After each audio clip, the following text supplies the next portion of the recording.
চারপাশটা এতটাই নিস্তব্ধ যে নিজেদের নিঃশ্বাসের শব্দও কানে বাজছে।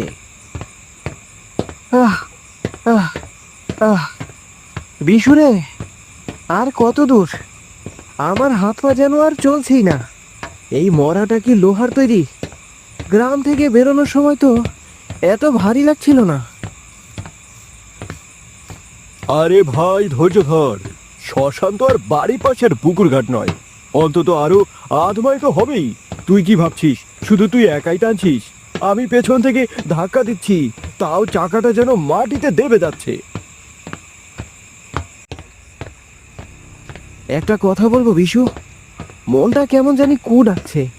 দেখ, রাস্তার দুপাশের বাঁশঝাড়গুলো কেমন যেন অদ্ভুতভাবে ঝুঁকে পড়েছে আমাদের উপর, যেন কেউ এই ফিস ফিস করে কথা বলছে।